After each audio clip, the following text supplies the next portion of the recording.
Since the possessor of this universe has such infinite generosity, such infinite mercy, and such infinite glory and honor, infinite glory and honor demand the disciplining of the impudent.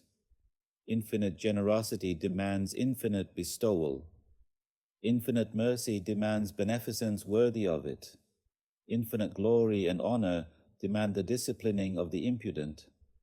Infinite generosity demands infinite bestowal. Infinite mercy demands beneficence worthy of it. However, in this mortal world and short life, only a fraction, like a drop from the sea, of millions of parts can settle and manifest. Now he is the possessor of infinite bestowal, the possessor of generosity. So does the state of the world, the human lifespan in the world, suit this infinity number? For example, a simple example. Suppose a guest is coming, a very dear friend from the military, or someone else, for example, is coming. Suppose he is coming from a distant city. He stays for 10 minutes and leaves. However, you have prepared so many things to offer him. For example, you say, "Why should you leave in 10 minutes? You need to stay here for a month. I won't let you go for less than a month," for example. Why? Because what I will offer you will only be finished then. But if you are going to bestow infinitely, you need to stay infinitely. Now, God Almighty is the possessor of infinite bestowal, the possessor of generosity, and He wants to bestow infinitely. The lifespan of the world, the human lifespan in the world, only a drop from the sea will manifest from this infinity. That is, what does a person eat and drink in 60 years? He wants to make him attain his eternal beneficences in the eternal realm. Therefore, there needs to be such a realm. That is, it comes from infinity. That is, there is infinite generosity. This also requires infinite bestowal. For infinite bestowal, a person needs to be able to receive infinite blessings in order to be infinitely blessed. For a person to be able to receive infinite blessings, his lifespan needs to be infinite. His lifespan in the world is short.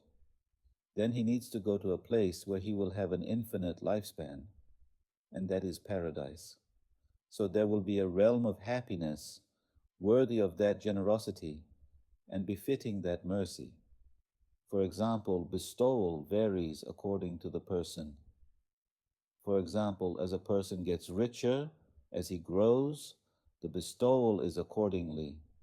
For example, a friend can only treat another friend to tea, right? Because that is the level. But if you go to a sultan, it is not appropriate for him to treat you to tea. It needs to be according to his status.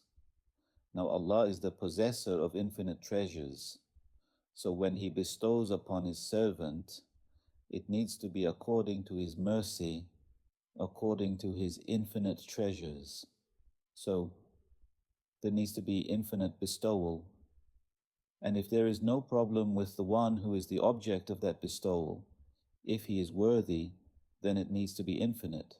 It originates from the bestower. That is, so there will be a realm of happiness worthy of that generosity and befitting that mercy. Otherwise, like denying the existence of the sun that fills the day with its light, one has to deny the existence of this visible mercy.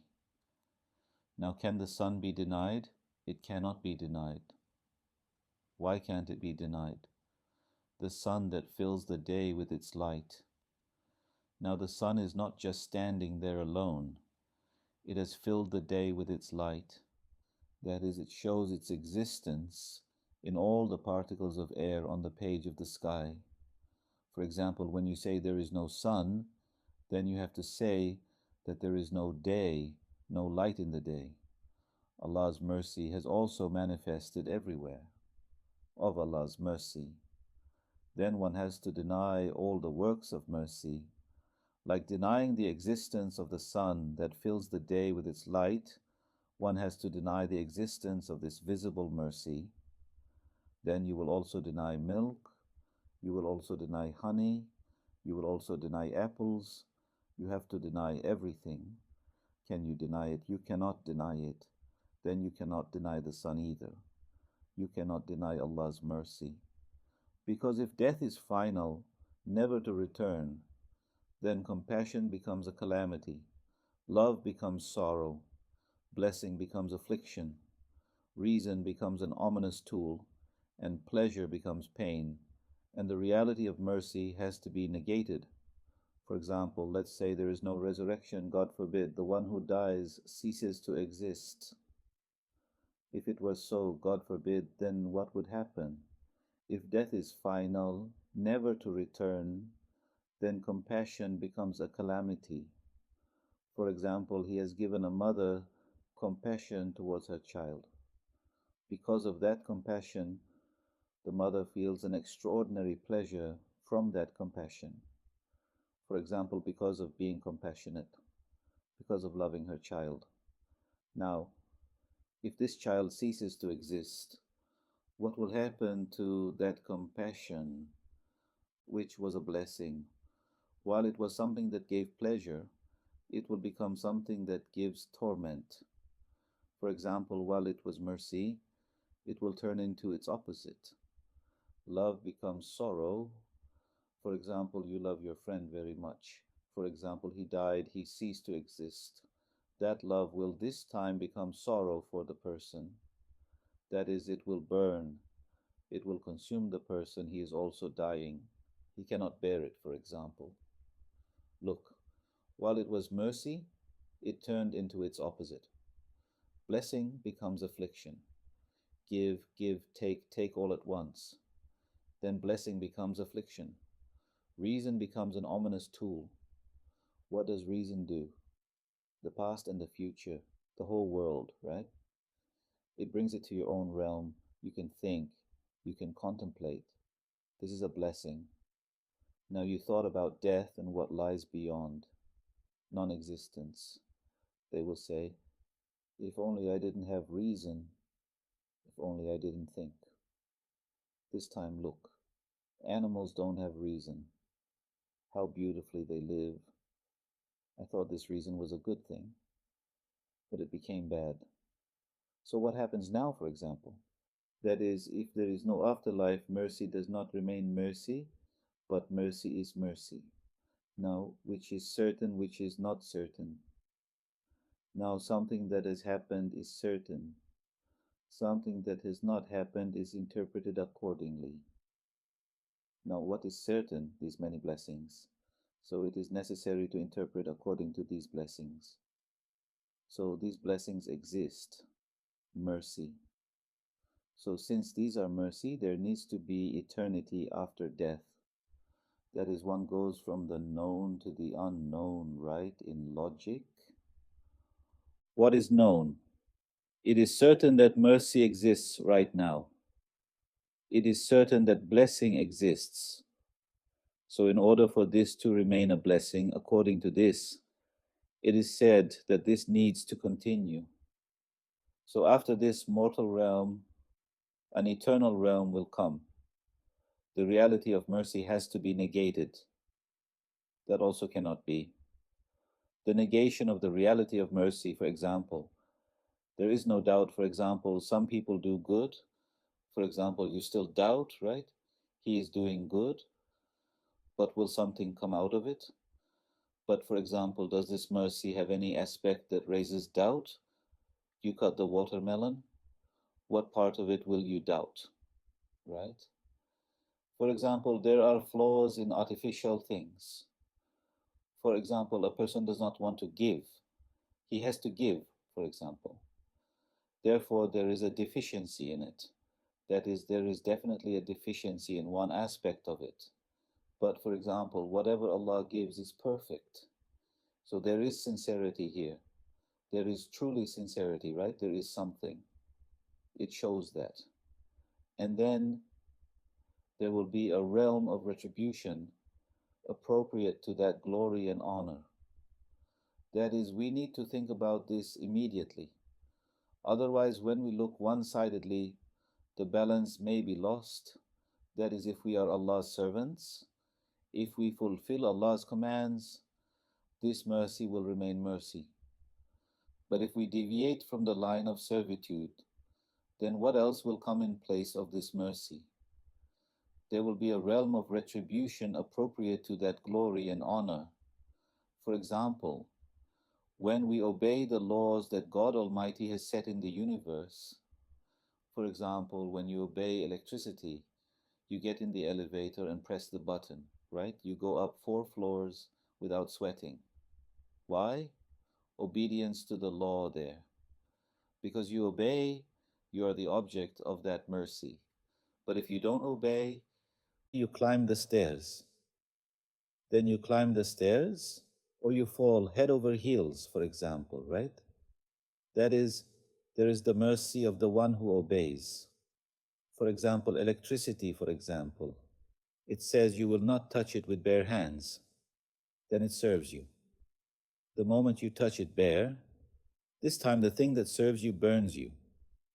Allah is still merciful, but because you did not obey, it burns you. That is, mercy comes with the issue of obedience. We sometimes miss that. That is, Allah will show mercy whether we obey or not. It can be like that in the world, but in the hereafter, mercy will continue for those who obey. That is, here, even disbelievers, well, Allah now has 2 kinds of laws. One is the laws of Islam that we call Sharia, and the other is the laws of creation. The one who obeys the laws of creation receives his reward. Even if he is a disbeliever, for example, working as a law of creation, Allah gives to the one who works, whether he is a believer or a disbeliever, the law, being honest, this and that. But, well, we see its result in this world. But obedience to those Sharia laws will come out in the hereafter. Does the person say, I didn't pray, look, nothing happens. Won't anything happen here? It will happen in the hereafter.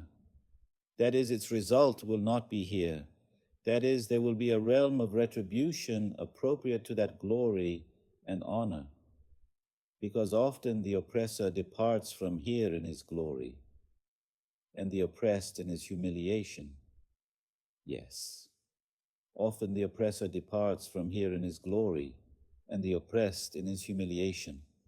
The oppressor departs with what? With his glory. The oppressed departs with his humiliation. They depart from here. So it is left to a great court. It is postponed. It's not that it is not looked at. What does it is postponed mean? It is postponed. It's not that it is not looked at. What does it's not looked at mean? It's not that it is not taken into account. It's not that it is not taken into account. That is, it is left to a great court. For example, if a murder is committed in a village, both the murderer and the murdered leave the village. Look, the man did not receive his punishment. Of course, he will not receive it there. His trial will be held in higher places. He will serve his sentence in another place. That is, the trial of the mistakes committed in this world will be held in another realm. And the results of that trial will also be in another realm. That is not its place. That is, it's not that it is not looked at, it is only postponed to another place. Here, for example, that verse comes to our mind, right? فَمَنْ يَعْمَلْ مِسْكَلَ زَرَّةٍ خَيْرًا يَرَى وَمَنْ يَعْمَلْ مِسْكَلَ زَرَّةٍ شَرًّا يَرَى. Whoever does an atom's weight of good will see its reward, he says. And whoever does an atom's weight of evil will see its punishment there. That is, everything down to its atom will be accounted for. Sometimes it even punishes in the world. The punishments that came upon the rebellious and obstinate peoples of ancient times show that man is not left to his own devices. He is always exposed to the slap of glory and zeal. The punishments that came upon the rebellious and obstinate peoples of ancient times show that, for example, a punishment comes upon the people of Noah, for example. How? The flood, right? For example, the people of Moses, right? It happens with the element of water. That is, punishment comes upon the rebellious people of every prophet, for example. It is mentioned in the Quran. What does this show? Man is not left to his own devices. He is always exposed to the slap of glory and zeal. That is, it doesn't happen up to a certain point, but when it touches God Almighty's majesty and pride, then the final punishment comes. That is, yes. Is it at all possible that man, who has an important duty and an important potential among all beings, if man's Lord introduces himself to man with these orderly creations, and in return, man does not recognize him with faith, and if he makes himself loved with the beautiful fruits of this much mercy, and in return, man does not make himself loved to him with worship, and if he shows his love and mercy to him with these kinds of blessings, and in return man does not respect him with gratitude and praise, should he remain unpunished? Should he be left to his own devices? That possessor of glory and zeal, that being of majesty, should he not prepare a realm of retribution? And is it at all possible that the all-merciful, the most merciful, in return for his making himself known, to be recognized with faith, that is, it is not a difficult thing for man to do, that is, when you see the tree, you will say, yes, my merciful Lord is the one who fills this tree with blessings. That is, he is compassionate, he is merciful, he bestows these blessings upon me. Allah wants this. That is, he does not want anything else. And then he will respond to him with gratitude, praise, right? That is, the all-merciful, the most merciful, in return for his making himself known, to say yes by recognizing with faith. This tree cannot grow on its own. It cannot give fruits on its own. This is a miracle of Allah, he will say. For example, he will respond with faith, to make oneself loved and to love by recognizing with faith, to love and to make oneself loved. For example, what do we do to win the love of a sibling or a friend? For example, to show that we love, you offer something, right? If you love, you give, or you offer something. When you offer something, he also loves you. Look, offering is loving. Loving is done to make oneself loved. Allah gives to us because he loves us at the same time to attract our love. That is, he gives because he loves. He gives to make us love him. Then we also, when we receive these blessings, we need to love God Almighty. We need to make ourselves loved to him with worship. Whom does Allah love? He loves the one who worships. We also need to make ourselves loved to him, to respect with gratitude in return for his mercy, to respect with gratitude in return for his mercy. For example, you give something to someone, the person thanks you, right? That is, he has shown respect. Man's gratitude for these many blessings means respect. That is it possible that he does not give a realm of reward, an eternal happiness to the believers who respond with gratitude and respect in return for his mercy? It is not possible. He will give. May God Almighty make us attain his blessings in the eternal realm. That is, but to attain the eternal realm, we need to give the equivalent of these blessings in this world. For example, God Almighty has shown us the works of his power so much. If we look at these and see Allah's power, God Almighty will say that when we take you to paradise, when we show you the works of power there, you will see there too. But the one who does not see here does not see there either. That is, does the one who does not thank for the blessings here thank in paradise? He does not thank.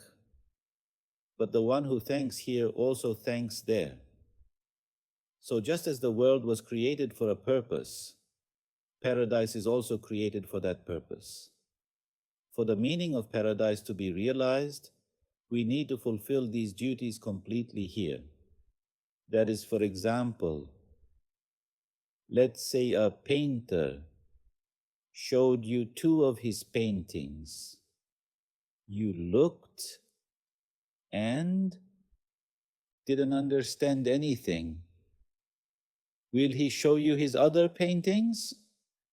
We didn't understand anything from this, right? That is, after showing this world, if we can read this world, if we can comprehend the meanings, the rest will come. That is, he will say, okay, the meanings that manifest in paradise will also come. But if we do not fulfill our duties here, then there is no point in going to paradise either. That is, we need to fulfill these duties. And what is needed to fulfill those duties? More things. That is, we need to read Risale-i-Nur a lot. We need to read it well. We need to understand it. Because we can only understand this book of the universe with Risale-i-Nur, right? When we read Risale-i-Nur, we can understand by reading Risal. That is like comprehending all the meanings, being able to think. God Almighty has bestowed a Risale-i-Nur, for example. As we read it, as we understand it, look, we read 2 pages, right? How full of meanings it is. That is, we can understand when we read it. That is, it is not understood without reading. Therefore, it is necessary to read a lot. After all, we came for faith, right? The thing of coming for that faith is this. That is, there are many issues, meanings in faith. This is also something that comes with reading. That is, our main duty is reading. So may God Almighty grant success. May He remove the obstacles, God willing. Choose.